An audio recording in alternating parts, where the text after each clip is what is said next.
Hello and welcome to another episode of नमस्कार और India and global left के एक और एपिसोड में आपका स्वागत है।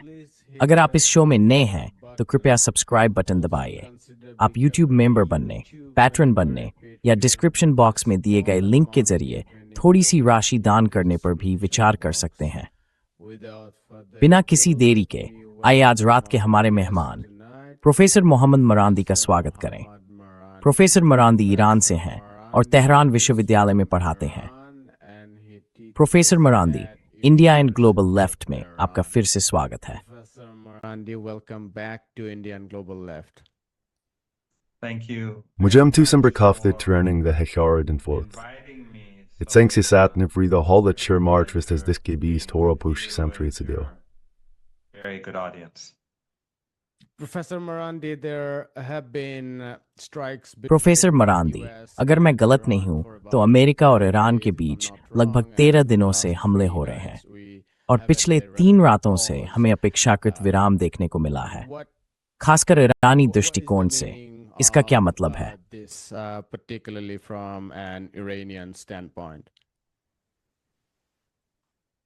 It's difficult to say because the United States continues to bring in. ये कहना मुश्किल है क्योंकि संयुक्त राज्य अमेरिका लगातार नया उपकरण, नया सैन्य साजो सामान और गोला बारूद ला रहा है।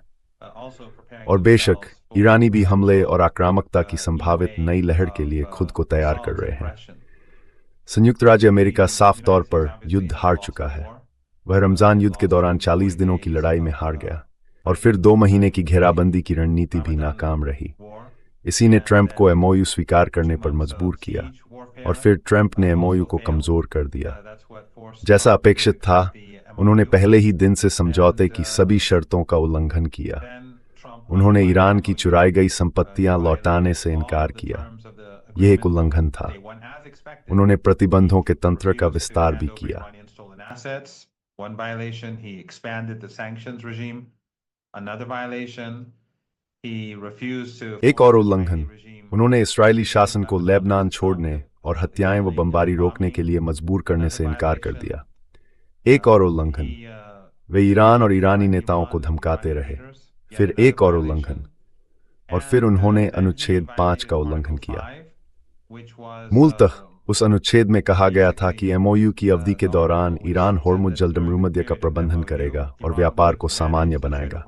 सिर्फ ईरान और ईरान ही।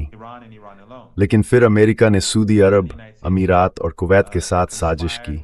ये तीनों देश ईरानी लोगों के खिलाफ युद्ध छेड़ने में उनकी मदद कर चुके थे और दक्षिण की ओर एक अमेरिकी गलियारा बना दिया। ईरान ने अमेरिका को चेतावनी दी कि यह उल्लंघन है। उसने उन शासन व्यवस्थाओं को भी कई दिनों तक चेतावनी दी कि यह समझौते का उल्लंघन है। That this is a violation of the agreement for days, and ultimately, since they ignored Iran's warnings, और आखिरकार चूंकि उन्होंने ईरान की चेतावनियों को नजरअंदाज किया, इसलिए ईरान को 3 जहाजों पर हमला करना पड़ा और अमेरिका को इस गलियारे का इस्तेमाल बंद करने के लिए मजबूर करना पड़ा। फिर अमेरिका ने जाहिर है ईरान पर हमला किया। यह एक और उल्लंघन था और उसने नाकेबंदी फिर से लागू कर दी। तो आखिरकार अमेरिका ने समझौते की सभी शर्तों का उल्लंघन किया। उस समय भी जब अमेरिका खुद इस समझौते को लागू करने से बच रहा था, होर्मुज जलदमरूमध्य से गुजरने वाले जहाजों की संख्या हर दिन बढ़ रही थी। तो अब अमेरिका ने, जैसा कि आपने बताया, 13 दिनों के बाद ईरानी लोगों पर अपना हमला रोक दिया है। लेकिन ईरान के लिए अब भी यह साफ नहीं है कि अमेरिका करना क्या चाहता है। But it's still unclear for Iran what the United States wants to do. The Iranians believe that ईरानियों का मानना है कि कई संभावित परिदृश्य हैं। एक ये कि ट्रंप पीछे हट सकते हैं, इसकी संभावना कम है। दूसरा ये कि वो इसे स्वीकार करें या किसी समझौते की दिशा में बढ़ें। लेकिन जाहिर है, अगर कोई समझौता होना है तो ईरान उस एमओयू में जो हमने देखा था उससे ज्यादा की मांग करेगा। एमओयू अब ईरान के लिए पर्याप्त नहीं है। ये भी संभावना है कि वह पहले की तरह हमले फिर से शुरू करें हालांकि ये भी कुछ हद तक कम संभावित लगता है। लेकिन जो बात काफी संभावित है वह ये कि वह युद्ध का विस्तार करेंगे। अब इसका मतलब पूरे देश में भारी हवाई हमले और अहम नागरिक बुनियादी ढांचे को निशाना बनाना हो सकता है, या जमीनी अभियान, या दोनों का मिश्रण। यह अभी स्पष्ट नहीं है। लेकिन ईरानी इसी के लिए तैयारी कर रहे हैं। That remains unclear, but that's what the Iranians are preparing for.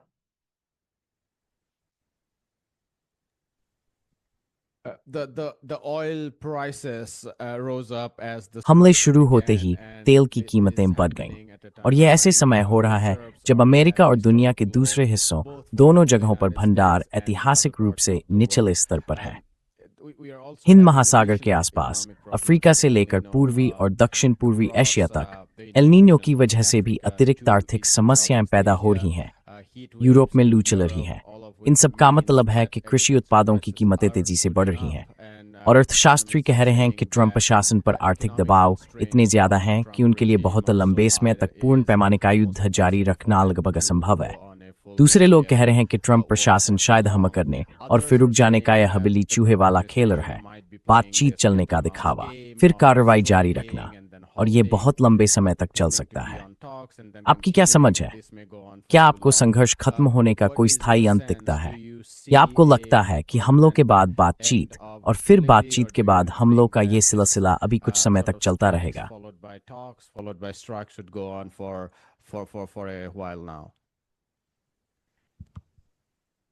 It's unclear since the ये स्पष्ट नहीं है चूंकि जायोनिस्ट लॉबी और इजरायली शासन तनाव बढ़ाना चाहते हैं, जबकि दुनिया में लगभग हर कोई इसके उलट चाहता है। इसलिए तनाव बढ़ने की संभावना काफी ज्यादा है, और अगर इसमें ट्रंप के अहंकार को भी जोड़ दें तो ये संभावना और भी काफी ज्यादा लगती है। इसका मतलब यह नहीं कि ऐसा होगा ही, लेकिन इस समय मीडिया में चर्चा है कि अमेरिका के पास मिसाइलें, इंटरसेप्टर और ऐसी दूसरी चीजें कम पड़ रही हैं। ईरान में वे इसे इस बात की वजह नहीं मानते कि अमेरिका या ट्रंप तनाव कम करने की दिशा में बढ़ेंगे, क्योंकि आखिरकार ये ट्रंप हैं। वे अनुमान के मुताबिक नहीं चलते, वे सामान्य नहीं हैं। उनका शासन असामान्य है। अमेरिका हमेशा से एक असामान्य शासन रहा है। The United States has always been an abnormal regime. It's exceptionalist. It considers itself above. यह वादवाद में विश्वास रखता है कि खुद को कानून नैतिकता में ऊपर उठाता। लेकिन ट्रंप के मामले से मेरे विचार से ये इस पिछले राष्ट्रपतियों के दौर से भी बदतर है। तो ईरानी, जैसा कि ज़िस्कार्ड गाग सबसे बुरी स्थिति के लिए तैयार हैं। ये सच है कि वैश्विक कमी बढ़ रही है, खास अब जब सऊदी अरब ने सना अंतर्राष्ट्रीय हवाई अड्डे पर बमबारी करके यमन को उकसाया है और उसे जवाबी कार्रवाई के लिए मजबूर किया है। इससे वैश्विक ऊर्जा संकट और भी गंभीर हो रहा है, क्योंकि यमन ने सऊदी तेल निर्यात के लिए लाल सागर बंद कर दिया है, खासकर बाब अल मंदब जलडमरूमद। और हमने देखा है कि सऊदी हमलों के जवाब में यमन सऊदी रिफाइनरियों और तेल प्रतिष्ठानों को निशाना बना रहा है। Saudi refineries and oil installations, and so global oil shortages are going to be. और इसलिए वैश्विक तेल की कमी पहले से कहीं ज्यादा तेजी से बढ़ने वाली है। बेशक अमेरिका तेल की कीमतों में हेरफेर करता रहता है, लेकिन एक समय ऐसा आएगा जब तेल खत्म हो जाएगा और हेरफेर काम नहीं करेगा, और लगता है कि हम उस चरण के काफी करीब हैं। कुछ हफ्तों को छोड़कर जब एमओयू लागू किया जा रहा था, पिछले 5 महीनों से कमी बढ़ रही है, और अब ये कमियां फिर से बढ़ रही हैं, लेकिन और भी तेज रफ्तार से। और बेशक इसके साथ वो बात भी जुड़ी है जिसका आपने जिक्र किया था, उर्वरक का मुद्दा, हीलियम और दूसरे सभी पेट्रोकेमिकल उत्पाद, साथ ही एलएनजी, जिनका अब फारस की खाड़ी क्षेत्र से निर्यात नहीं हो रहा है। As well as LNG that are no longer being exported from the Persian Gulf region. So the world is entering a very तो दुनिया एक बेहद खतरनाक दौर में प्रवेश कर रही है। यह हर दिन जितना जारी रहेगा, दुनिया के लिए और अमेरिकी अर्थव्यवस्था के लिए उतना ही विनाशकारी होता जाएगा, सचमुच। लेकिन अगर यह बहुत लंबे समय तक चलता रहा, या अगर अमेरिका तनाव बढ़ाने का रास्ता चुनता रहा, तो मेरे विचार से वैश्विक आर्थिक मंदी अवश्यंभावी है। फिर भी आप सोचेंगे कि अमेरिका इतना समझदार होगा कि इस दिशा में आगे न बढ़े, खासकर इसलिए कि वह देख रहा है कि यमन कितनी आसानी से सऊदी तेल प्रतिष्ठानों को नष्ट कर देता है। जरा सोचिए, अगर अमेरिका तनाव बढ़ाता है तो ईरान सऊदी संपत्तियों और उन दूसरे देशों की संपत्तियों के साथ क्या कर सकता है जो ईरान के खिलाफ युद्ध में शामिल हैं।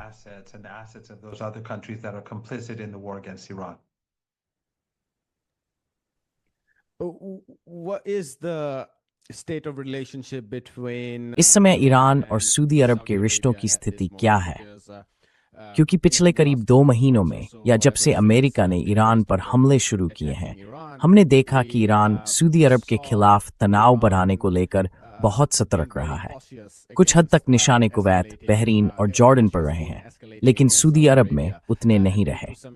लेकिन अब हम देख रहे हैं और कई लोग इस पर चर्चा भी कर रहे हैं कि आगे चलकर ईरान और सऊदी अरब के रिश्ते बेहतर हो सकते हैं। इसकी कई वजहें हैं जिन पर हमने इस कार्यक्रम में आपके साथ भी बात की है।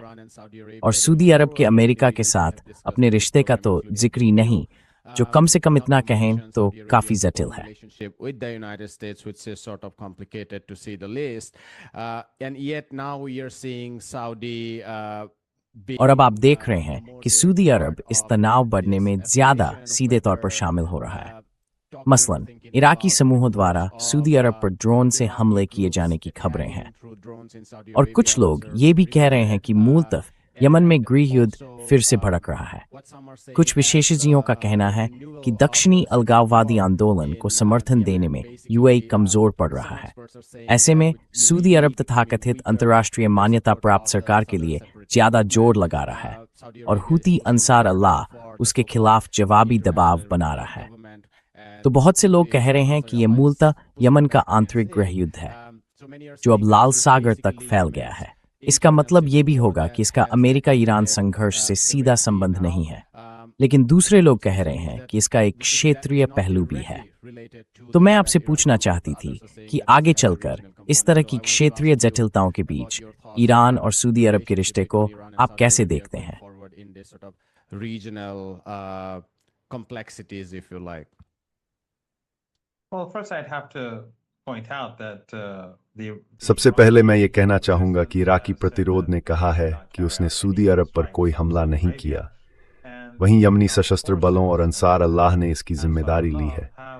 इसलिए मेरा मानना है कि हमें यह मानना चाहिए कि वे हमले यमन ने किए थे, और निश्चित रूप से ये सऊदी आक्रामकता और सऊदी घेराबंदी के वर्षों के जवाब में किए गए हैं। दरअसल पारंपरिक अर्थों में यमन में कोई गृह युद्ध है ही नहीं। सऊदी जो कर रहे हैं वो ये है कि वे अपने प्रतिनिधि लड़ाकों को धन दे रहे हैं। वे और अमीरात कई वर्षों से ऐसे प्रतिनिधि लड़ाकों का समर्थन करते रहे हैं, निजी सेनाओं को भुगतान करते रहे हैं, और अंसार अल्लाह तथा यमनी सशस्त्र बलों के खिलाफ लड़ने के लिए कई विदेशी भाड़े के सैनिकों को पैसे देते रहे हैं। ये सिलसिला अब एक दशक से भी ज्यादा समय से चल रहा है, और वे इसमें नाकाम रहे हैं। over a decade now, and they failed. So even the Saudis and तो सऊदी अरब और अमीरात भी यमन के प्रति अपनी दुश्मनी के चरम पर राजधानी पर कब्जा करने में नाकाम रहे, और यमन की 80% आबादी एक दशक से भी ज्यादा समय से राजधानी सना की सरकार के तहत रह रही है। फिर भी इसे यमन की तथाकथित अंतर्राष्ट्रीय स्तर पर मान्यता प्राप्त सरकार न मानने की एकमात्र वजह सऊदी और अमीराती पैसा और पश्चिम का समर्थन है। वह तथाकथित अंतर्राष्ट्रीय स्तर पर मान्यता प्राप्त सरकार सिर्फ सऊदी अरब की राजधानी में ही मौजूद है। जमीनी स्तर पर उसका कहीं भी बहुत कम प्रभाव है। इस संघर्ष के फिर से भड़कने की वजह यह है कि सऊदी यमनी नागरिकों की घेराबंदी हटाने से इनकार कर रहे हैं, और वे महिलाओं और बच्चों को भूखा मारने की कोशिश कर रहे हैं, और ये वे कई वर्षों से करते आ रहे हैं। and they're trying to starve women and children, and they've been doing it for many years. Their genocidal war, which began उनका जनसंहारक युद्ध, जो एक दशक से भी ज्यादा पहले शुरू हुआ था, पश्चिमी देशों और क्षेत्रीय देशों के समर्थन से चल रहा था। क्षेत्र के सभी देश इसका समर्थन कर रहे थे, सिवाय ईरान के। जाहिर है इसमें कतर और तुर्की भी शामिल थे। फिर सऊदी अरब और अमीरात कतर के खिलाफ हो गए, और उसके बाद कतर और तुर्की जनसंहार से दूर हटने लगे। इन वर्षों के दौरान यमन घेराबंदी में रहा, और आम लोगों को भूखा रखा गया। यमन में उन पर थोपे गए युद्ध की वजह से लाखों लोग मारे गए, और उनमें से बहुत से लोग भूख से मरे। लाल सागर में अमेरिकी नौसेना ने इस भुखमरी को पैदा करने में मदद की। वे जहाजों को बंदरगाहों में दाखिल होने से रोकते थे। एक पूर्व अमेरिकी अधिकारी ने एक बार कहा था, मैंने उन्हें यह कहते सुना था कि वे लाल सागर में एक नौसैनिक जहाज पर थे जब उन्होंने एक ऐसे जहाज को रोका जो यमन में दवाएं तस्करी करके ले जा रहा था और अमेरिकियों ने सारी दवाएं समुद्र में फेंक दी। And the Americans dumped all the medicine into the sea. That is what they did to Yemen. So this is not a. Yemen के साथ उन्होंने यही किया। This is a war. ये गृह युद्ध नहीं है, ये यमन के लोगों के खिलाफ आक्रामक युद्ध है। इसलिए यमन सूदियों को चेतावनी देता रहा है कि वे घेराबंदी खत्म करें। फिर क्या हुआ? ईरान ने यमन की राजधानी सना के सना अंतर्राष्ट्रीय हवाई अड्डे पर एक विमान भेजा ताकि अयातुल्लाह खामेनी के अंतिम संस्कार के लिए एक प्रतिनिधिमंडल को ले जाया जा सके। और जाहिर है सूदी उस हवाई अड्डे पर बमबारी करना चाहते थे। यमनी वायु रक्षा ने उन्हें रोक दिया, लेकिन फिर वापसी में जब वे प्रतिनिधिमंडल को वापस घर लाना चाहते थे, सूदियों ने हवाई अड्डे पर बमबारी कर दी। और ये एक नागरिक विमान था जिसमें पुरुष और महिलाएं नागरिक चालक दल के सदस्य थे। इससे ईरान आक्रोशित हो गया, लेकिन ये यमन के लोगों के खिलाफ युद्ध की कार्रवाई थी।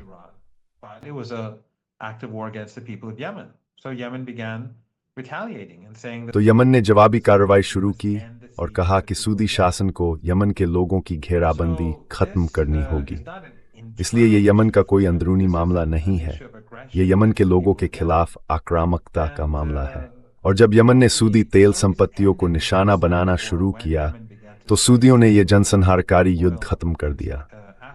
अब यमन पहले के मुकाबले बहुत अधिक मजबूत है, और यह असाधारण है कि अंतर्राष्ट्रीय हवाई अड्डे पर बमबारी करके यमन के लोगों को उकसाने में सूदी शासन कितना मूर्ख था।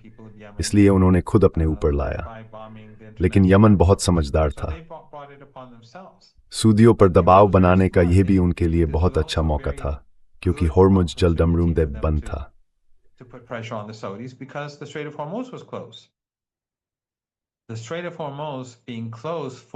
होर्मुज जलडमरूमद बंद होने से सूदी शासन तेल निर्यात के लिए पूरी तरह लाल सागर पर निर्भर हो गया।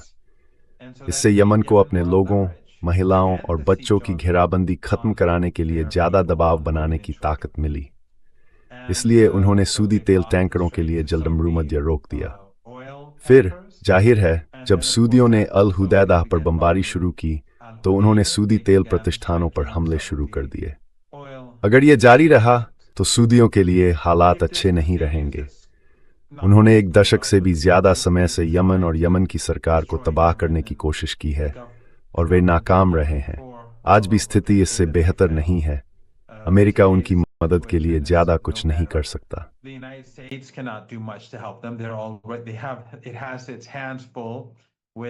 ईरान के खिलाफ अपनी हारती हुई जंग में उसके हाथ पहले ही भरे हुए हैं। वह यमन के खिलाफ हार चुका है, वह ईरान के खिलाफ हार चुका है। वह एक ही समय में यमन और ईरान दोनों के खिलाफ युद्ध नहीं जीत सकता। इसलिए यह अच्छी स्थिति नहीं है। लेकिन सऊदी अरब ऐसा देश है जिसके पास बहुत ज्यादा संप्रभुता नहीं है। हमने देखा कि कुछ हफ्ते पहले ट्रंप ने मोहम्मद बिन सलमान को कैसे अपमानित किया था।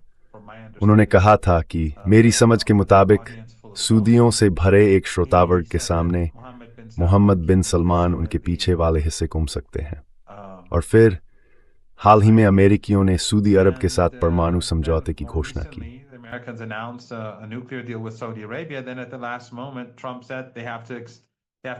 फिर आखिरी वक्त पर ट्रंप ने कहा कि इस परमाणु कार्यक्रम की इजाजत मिलने से पहले उन्हें इजरायली शासन को मान्यता देनी होगी।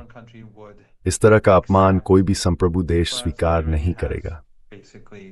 लेकिन सऊदी अरब मूलतः अमेरिकियों के इस तरह के व्यवहार पर प्रतिक्रिया देने में नाकाम रहा है। और सना अंतर्राष्ट्रीय हवाई अड्डे पर हुए हमले के बारे में दो काफी विश्वसनीय लोगों ने मुझसे कहा है कि अमेरिकियों ने सऊदियों पर यह हमला करने के लिए दबाव डाला था। मेरे हिसाब से यह अमेरिकियों की तरफ से भी उतनी ही मूर्खतापूर्ण बात थी, क्योंकि ऐसा करके उन्होंने वैश्विक आर्थिक संकट को और बढ़ा दिया है, और ये ट्रंप के लिए अच्छी खबर नहीं है।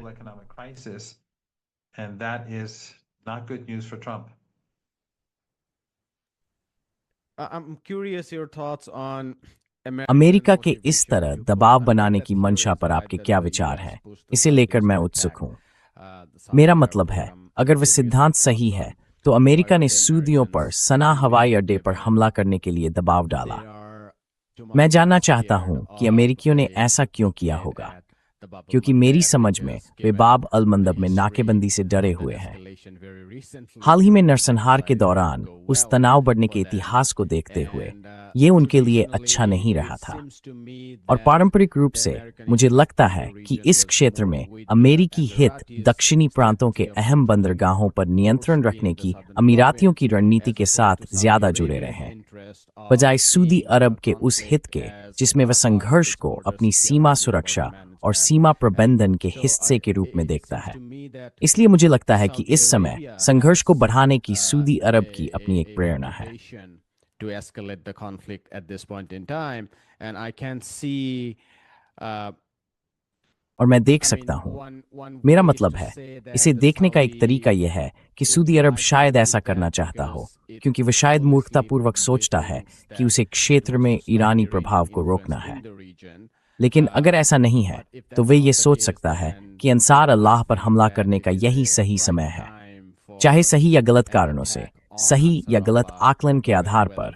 उसने शायद यह अनुमान लगाया हो कि अंतर्राष्ट्रीय स्तर पर मान्यता प्राप्त सरकार अब युद्ध लड़ सकती है और उत्तर में अल जौफ गवर्नरेट अल हज़्म के अधीन जनजातीय इलाकों की रिपोर्टों को देखते हुए भी, जहां उसके लिए भारी समर्थन की खबरें हैं, सऊदी अरब उस समर्थन को अंसार अल्लाह के खिलाफ अपने गठबंधन में शामिल करना चाहता है। तो मूलतः मेरा सवाल यह है, इस संघर्ष को बढ़ाने के पीछे सऊदी अरब की प्रेरणा क्या है? क्योंकि 2022 में मुझे लगा था कि वे कम से कम इसे स्थिर जमे हुए हालात में रखना चाहते थे, या फिर अच्छे इरादे से कहें इसका कोई समाधान नहीं मुकाते थे। a good fate point would be that to find a resolution to that. Well, this sort of news that in खैर, Yemen, यमन से इस तरह की खबरें आती रही हैं कि ये सभी कबीले सूदियों के साथ रहना चाहते हैं। हम ये बात एक दशक से भी ज्यादा समय से सुन रहे हैं, और यमन के खिलाफ उस नरसारी युद्ध के दौरान जो काफी हद तक हुई चीजों जो जैसा था, फर्क सिर्फ इतना था कि तब यमन के लोगों के लिए कोई सहानुभूति नहीं थी। अल जजीरा सऊदी अरब का समर्थन कर रहा था, हर कोई समर्थन कर रहा था।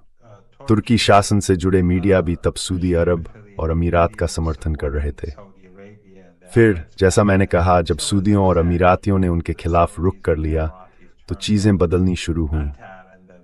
तो जब वे यमन के लोगों को भूखा मार रहे थे, तब उनके लिए सचमुच कोई सहानुभूति नहीं थी, और जिस तरह वे यमनी लोगों के साथ व्यवहार कर रहे थे वो वैसा ही था जैसा इजरायली शासन ने गाजा के साथ किया। तब वैसी सहानुभूति नहीं थी जैसी आज हम गाजा के मामले में देख रहे हैं, जहां दुनिया इजरायली शासन पर आक्रोशित है। the world is outraged at the Israeli regime. But I think and also Yemen was और एक बात, was never यमन कभी भी सऊदी अरब के लिए सीमा का मुद्दा नहीं रहा। सऊदी लोग यमन को हमेशा अपना पिछवाड़ा, अपना प्रभाव क्षेत्र मानते रहे हैं, और अंसार अल्लाह के यमन में एक लोकप्रिय और अहम ताकत बनकर उभरने से बहुत पहले से ही सऊदी लोग जानबूझकर यमन को पिछड़ा और गरीब बनाए रखते थे। वे हालात को वैसा ही बनाए रखना चाहते थे, लेकिन किसी भी स्थिति में मेरा मानना है कि सऊदी अरब और अमेरिकियों ने गलत आकलन किया। उन्होंने सोचा कि उन्हें ईरानियों को घेराबंदी तोड़ने से रोकना चाहिए, क्योंकि अगर ईरानी विमान सफलतापूर्वक उतरने लगते और फिर आते जाते रहते तो यमन के लोगों पर लगी घेराबंदी के टूटने का पहला चरण होता। इसलिए उन्हें सोचा कि उन्हें इसकी शुरुआत ही रोक देनी चाहिए। prevent this from starting, but their major miscalculation was लेकिन उनकी बड़ी गलत गणना ये थी कि वे ये नहीं समझ पाए कि यमन नाकाबंदी खत्म करने के लिए कितना दृढ़ था, और सऊदियों ने युद्ध की ये कार्रवाई करके यमन को जवाबी हमला करने की ठोस वजह दे दी। तो ये अमेरिकियों और सऊदियों की एक बड़ी गलत गणना थी, अगर मान लें कि इस हमले के पीछे अमेरिकी ताकत थी। उनका मानना था कि यमन बहुत कुछ नहीं करेगा, वह घेराबंदी बनाए रखने के लिए सऊदी अरब की निंदा करेगा, लेकिन फिर सब कुछ सामान्य हो जाएगा। लेकिन मेरे विचार में यह एक मूर्खतापूर्ण गलत गणना थी, और हवाई अड्डे पर इस हमले से पहले के हफ्तों में यमनी सरकार और यमनी सशस्त्र बलों की ओर से जारी बयानों से साफ था कि यमन की महिलाओं और बच्चों पर लगी इस घेराबंदी को बर्दाश्त नहीं करेगा। of Yemen. So And of course, this benefits Iran enormously as well. और बेशक इससे ईरान को भी बहुत बड़ा फायदा होता है। जैसा मैंने कहा, होर्मुज जलडमरू मध्य का बंद होना यमन के लिए फायदेमंद है। जब वे सूदी तेल निर्यात रोकते हैं तो इससे उनके पास ज्यादा दबाव बनाने की ताकत आ जाती है। लेकिन इसका उल्टा भी सच है। जब ईरान फिर से अमेरिका के साथ इस घेराबंदी वाले युद्ध में है, जहां अमेरिका एक तरफ से नाकेबंदी कर रहा है और ईरानी दूसरी तरफ से, तो सूदी ऊर्जा निर्यात का बंद होना अमेरिका के खिलाफ ईरान की दबाव बनाने की क्षमता बढ़ा देता है। तो होर्मुज जलडमरू मध्य का बंद होना सऊदी अरब के खिलाफ यमन की ताकत बढ़ाता है, और बाब अल मंदब जलडमरू मध्य का बंद होना साथ ही सऊदी ऊर्जा प्रतिष्ठानों पर हमले होर्मुज को लेकर अमेरिका के साथ इस संघर्ष में ईरान की ताकत बढ़ाते हैं।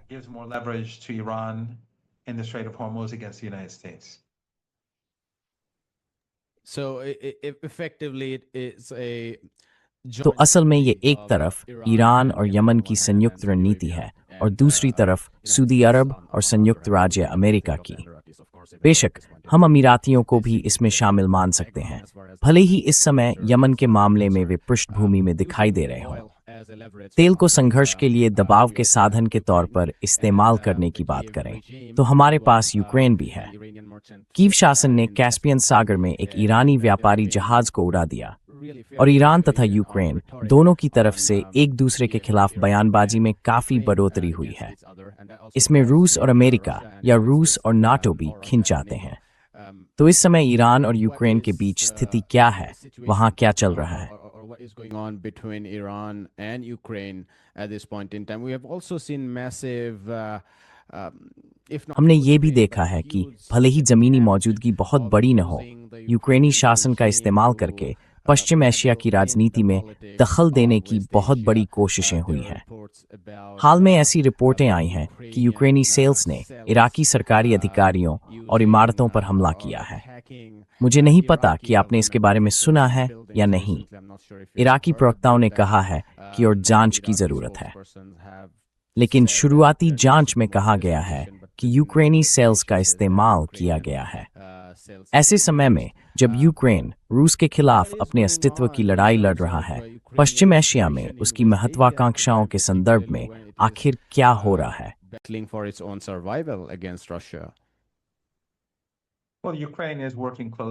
खैर, यूक्रेन सीरिया में अल कायदा शासन के साथ बहुत करीब से काम कर रहा है और पश्चिम एशिया के साथ साथ अफ्रीका में भी अमेरिका से जुड़े शासन तंत्रों और उसके प्रॉक्सी समूहों के साथ काम कर रहा है।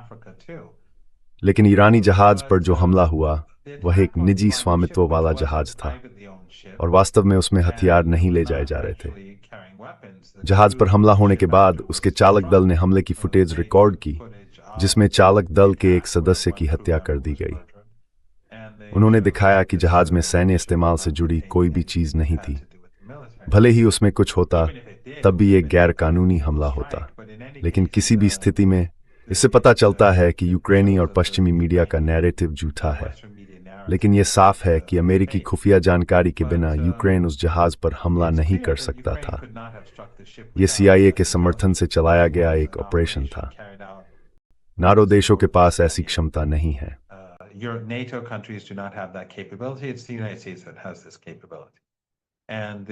ये क्षमता अमेरिका के पास है और अमेरिका पूरे रूस में मौजूद ठिकानों को निशाना बनाने में यूक्रेन की मदद कर रहा है, चाहे वे ऊर्जा क्षेत्र से जुड़े ऊर्जा लक्ष्य हों या दूसरे नागरिक ठिकाने। तो ईरानी इसे देश के खिलाफ जेलेंस्की CIA का हमला मानते हैं और ईरानियों ने कहा है कि वे जवाबी कार्रवाई करेंगे। जवाबी कार्रवाई कैसे करेंगे ये देखना बाकी है। लेकिन जाहिर है, जब होर्मुज जलडमरू मध्य पर आपका नियंत्रण हो तो इससे आपको बहुत दबदबा मिलता है। जब आपके सहयोगियों की भूमध्य सागर, लाल सागर, ओमान सागर और हिंद महासागर में मौजूदगी हो तो आप दबदबा होता है। इसलिए मेरा मानना है कि ईरानी धैर्य दिखाने वाले हैं।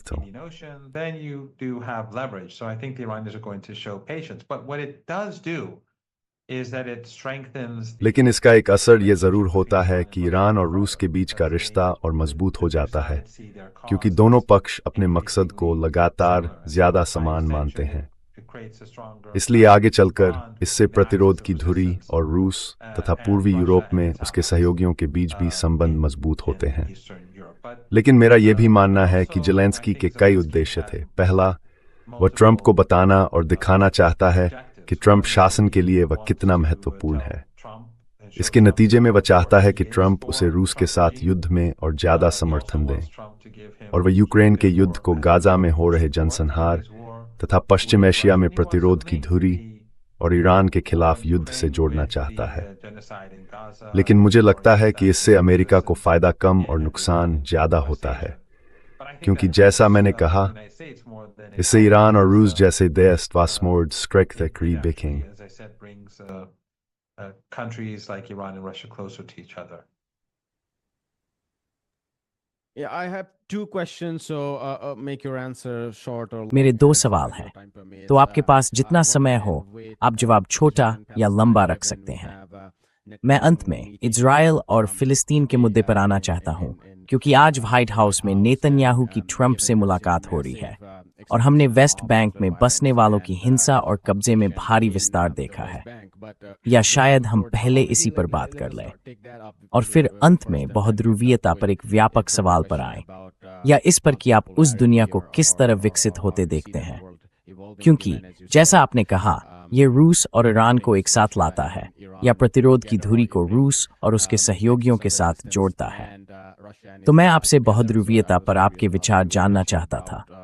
क्यों ना बताएं कि उस मुलाकात से आपको क्या उम्मीद है, क्योंकि पहले नेतन्याहू और ट्रंप की ज्यादातर मुलाकातों के बाद अमेरिका और ईरान के बीच तनाव भड़कता रहा है और ये मुलाकात एक बार फिर बेहद अहम समय पर हो रही है।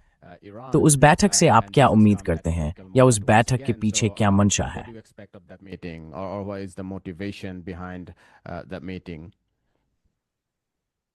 हमें याद रखना होगा कि दी अटलांटिक में रॉबर्ट केगन ने लिखा था कि ईरान के खिलाफ युद्ध अमेरिका की अब तक की सबसे बड़ी सैन्य हार थी और इसका भविष्य पर बहुत बड़ा असर पड़ेगा। और उसके बाद जो हुआ, मेरे विचार से वह अमेरिका के लिए स्थिति को और बदतर ही बनाएगा। इसलिए अमेरिका ईरान के खिलाफ युद्ध हार जाएगा, भले ही वह युद्ध को और फैलाए और ईरानी नागरिक ढांचे, बिजली संयंत्रों वगैरह को निशाना बनाए। ईरान जवाबी हमला करेगा और पूरे क्षेत्र में अमेरिका के उन सहयोगी गुटों को नष्ट कर देगा जो इस युद्ध में शामिल हैं। और हम पहले ही देख चुके हैं कि यमन क्या कर सकता है, तो जाहिर है कि ईरान उससे कहीं ज्यादा कर सकता है, और ईरान इन सभी शासन व्यवस्थाओं का अंत कर सकता है और उससे तुरंत वैश्विक आर्थिक पतन हो जाएगा।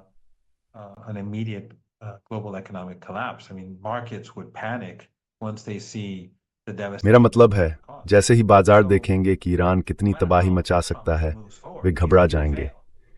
इसलिए ट्रंप चाहे जैसे भी आगे बढ़ें, वे नाकाम रहेंगे। लेकिन वे क्या करेंगे और वह नाकामी किस तरह सामने आएगी, यह अभी देखना बाकी है।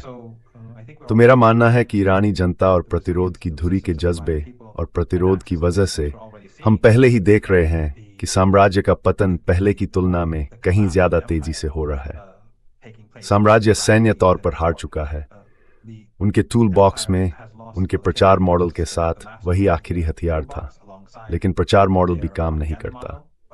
ईरान पर इस हमले के दौरान पश्चिमी मीडिया तथाकथित सभ्य पश्चिम के लिए समर्थन जुटाने में नाकाम रहा है।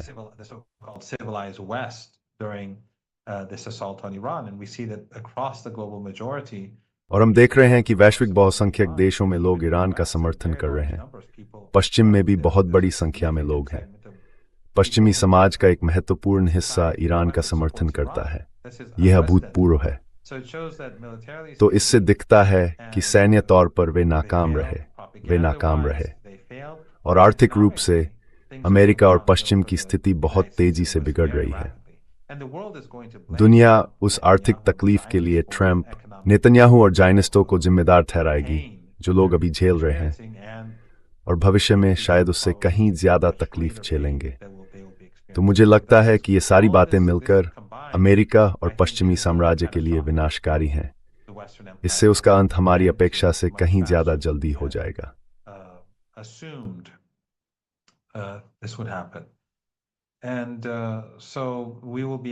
और इस तरह से हम एक ज्यादा बहुध्रुवीय प्रवेश करेंगे। हालांकि ये बहुत खतरनाक दौर होने वाला है, क्योंकि हम देख रहे हैं कि पश्चिमी साम्राज्य बेहद निर्दयी और हत्यारा है। उसने अपना नकाब उतार दिया है। वह लेबनान और गाजा में नरसंहार करने के लिए पूरी तैयार, और वह ईरानी लोगों के खिलाफ नरसंहार करने के लिए भी पूरी तरह तैयार है। वॉशिंगटन में बैठा शासन खुलेआम ईरानी लोगों का सफाया करने की बात करता है, और आपको कोई भी यूरोपीय सांसद इस पर आक्रोश के साथ आवाज उठाता नहीं दिखता। आपको यूरोपीय संसद की ओर से कोई बयान नहीं दिखता। आपको किसी भी यूरोपीय देश की संसद में या कनाडा, ऑस्ट्रेलिया या न्यूजीलैंड में ईरानी लोगों के खिलाफ दी गई धमकियों की निंदा करते हुए कोई नहीं दिखता।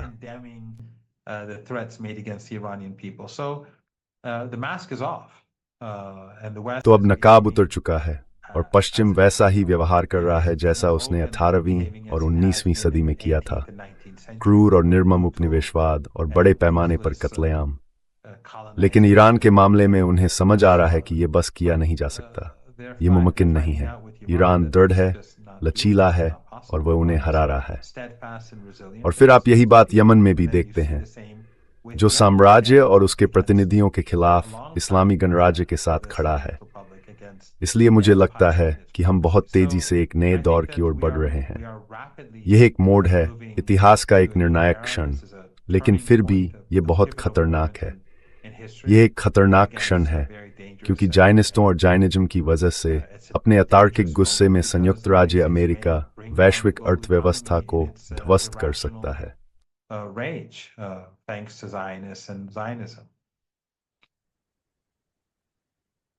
Just a final note on the emerging multipolar उभरती हुई world, बहुध्रुवीय which, दुनिया पर बस एक आखिरी it बात। involves, जैसा कि आप कह रहे हैं, ये एक खतरनाक दुनिया है क्योंकि एक तरफ हम साम्राज्यवाद को बचाने की आखिरी कोशिश देख रहे हैं और दूसरी तरफ साम्राज्यवाद के खिलाफ प्रतिरोध का एक बहुत व्यापक नेटवर्क एकजुट होता दिख रहा है।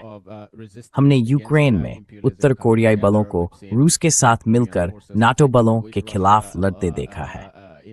रूस और ईरान के बीच भी बहुत करीबी संबंध दिख रहे हैं। We are seeing a very close relationship between Russia and Iran. China, Russia are strengthening their hands. चीन और रूस पूरे पूर्वी एशिया और यूरेशिया में अमेरिकी घेराबंदी और अमेरिकी हमले के खिलाफ अपने संघर्ष में अपनी स्थिति मजबूत कर रहे हैं। फिर ऐसे देश भी हैं जो जरूरी नहीं कि इस सुरक्षा संघर्ष का हिस्सा हों या शायद हों, लेकिन वे भी इन ताकतों के साथ हाथ मिला रहे हैं। मैं इस समय ब्राजील और चीन के बीच उभरते बेहद करीबी आर्थिक संबंधों की बात कर रहा हूं। यहां तक कि सोया, बीफ और कई दूसरे कृषि उत्पादों के निर्यात में ब्राजील अमेरिका को पीछे छोड़ रहा है। मेरा मतलब है, अमेरिका के लिए यह स्वीकार करना बहुत मुश्किल है कि कई वस्तुओं में, खासकर कृषि वस्तुओं में, वह ब्राजील के बाद दूसरे नंबर पर है, जबकि निर्यात के मामले में वह परंपरागत रूप से प्रमुख रहा है।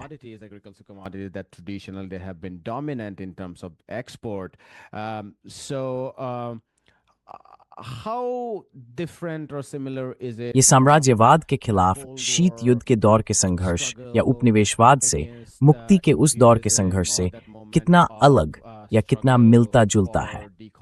हमने देखा था कि सोवियत संघ दुनिया भर के राष्ट्रीय मुक्ति आंदोलनों को एक तरह का नेतृत्व दे रहा था, अंगोला से लेकर अल्जीरिया और इंडोचाइना तक। लेकिन जाहिर है वे राष्ट्रीय मुक्ति आंदोलन थे। हम आज वैसा ही देख रहे हैं, लेकिन जाहिर है सोवियत संघ जैसा कोई एक नेतृत्व नहीं दिखता। हम अलग अलग देशों को साम्राज्यवाद का प्रतिरोध करने के लिए जुटते हुए देख रहे हैं। मैं बस आपसे पूछना चाहता था कि साम्राज्यवाद के खिलाफ संघर्ष के लिहाज से पिछले शीत युद्ध के वर्षों की तुलना में आपको कौन सी समानताएं, कौन सी विशिष्टताएं और कौन से अंतर दिखाई देते हैं?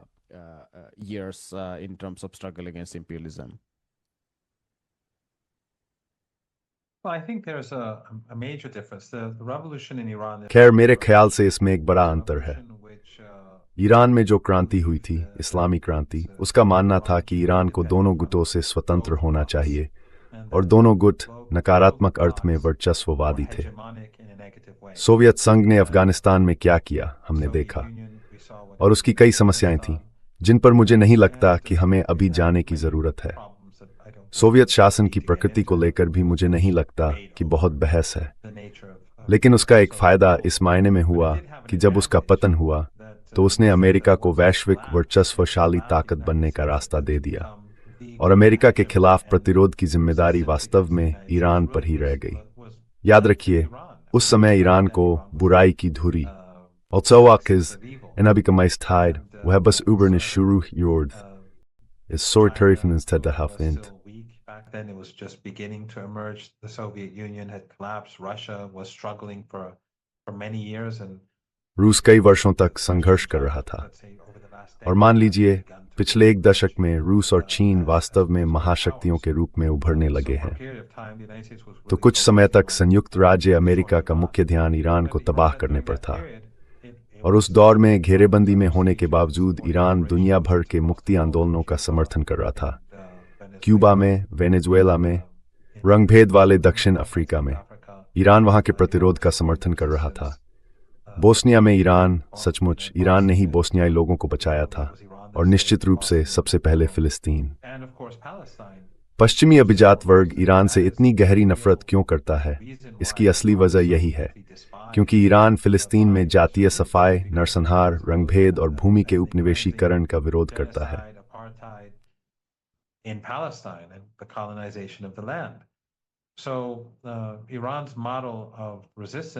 तो ईरान का प्रतिरोध का मॉडल सोवियत संघ से अलग था। ईरान ने कभी दूसरे देशों में अपना झंडा नहीं गाड़ा और न ही कहीं और सैन्य अड्डे खोले। उसका समर्थन सिर्फ धार्मिक समानताओं या विचारधारा से आगे बढ़कर था। क्यूबा कम्युनिस्ट था, लेकिन ईरान उसे एक पीड़ित देश के रूप में देखता था।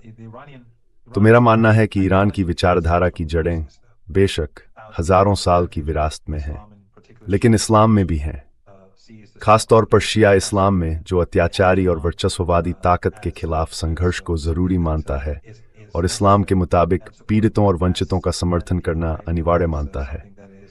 और यही वजह है कि अमेरिका ईरान को बर्दाश्त नहीं करता। तो मैं ये नहीं कह रहा कि सोवियत संघ से जुड़ी हर चीज नकारात्मक थी।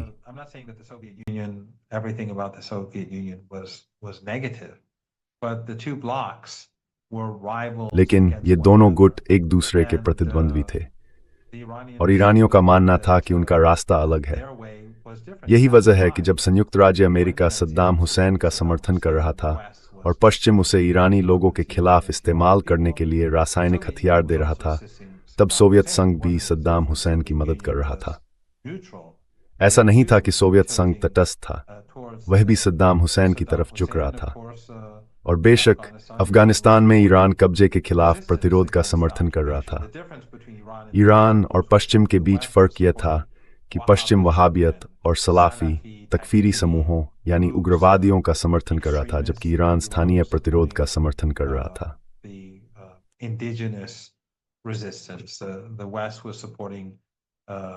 पश्चिम सूदी विचारधारा के प्रसार का समर्थन कर रहा था, जिससे अल कायदा और बाद में ISIS और ऐसे दूसरे समूहों का उभार हुआ। ईरान उन समूहों का समर्थन कर रहा था जिनका नेतृत्व अफगान कर रहे थे और जो अपने देश को आज़ाद कराना चाहते थे। लेकिन पश्चिम अफगानिस्तान में जितनी भारी रकम लगा रहा था, उसके कारण जाहिर है कि अमेरिका और उसके प्रॉक्सी गुटों से जुड़े समूहों को बढ़त मिल गई। लेकिन ईरान कब्जे के खिलाफ था और ईरान खुद भी सोवियत संघ का शिकार था, जिसने अमेरिका और यूरोप के साथ लीगल इस्लाम हुसैनी सुल्तान किया। Supporting Saddam Hussein alongside the United States and the Europeans. Yeah, it would be very interesting going हाँ, forward. आगे चलकर ये देखना बहुत दिलचस्प होगा कि दुनिया भर में राष्ट्रीय मुक्ति संघर्षों के संदर्भ में ईरानी नेतृत्व की प्रकृति कैसी होगी। बेशक फिलिस्तीन अभी बहुत केंद्रीय बना हुआ है, लेकिन दूसरी जगहों पर भी उसकी भूमिका को लेकर मेरी जिज्ञासा रहेगी। प्रोफेसर मरांदी, ये बातचीत मेरे लिए बहुत सार्थक रही और मुझे उम्मीद है कि दूसरों को भी ये पसंद नाम आए। इसकी साइंस है शायद कोई आपका बहुत बहुत धन्यवाद। मैं इसकी सराह के Thank you so much for your time. Appreciate it. Thank you very much for having me. And just on a final note, मुझे आमंत्रित करने के लिए आपका बहुत बहुत धन्यवाद। और आखिर में बस एक बात फिर से कहूँगा, मैं आपको सलाह देता हूँ, जैसा कि मैं कई बार कह चुका हूँ, कि आपके दर्शकों को गोइंग टू तेहरान पढ़नी चाहिए। लेकिन प्रतिरोध की इस अवधारणा के बारे में एलिस्टर क्रूक की किताब रेजिस्टेंस लोगों को बेहतर ढंग से समझने में मदद करेगी कि ईरानियों, धुरी और प्रतिरोध की धुरी का समर्थन करने वाले लोगों के लिए इसका क्या मतलब है।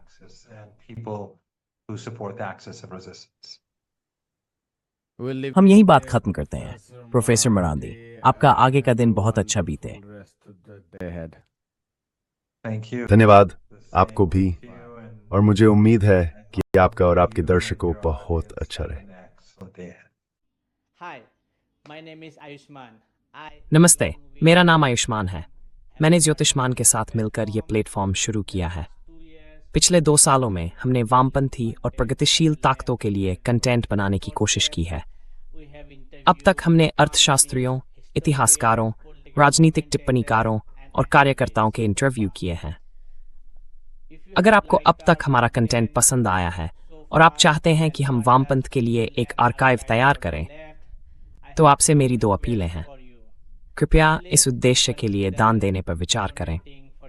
लिंक नीचे डिस्क्रिप्शन में है। और अगर आप ऐसा नहीं कर सकते तो उदास मत होइए। आप हमेशा हमारे वीडियो को लाइक कर सकते हैं और उन्हें अपने साथियों के साथ शेयर कर सकते हैं। आखिर में सब्सक्राइब बटन दबाना मत भूलिए। Finally, don't forget to hit the subscribe button.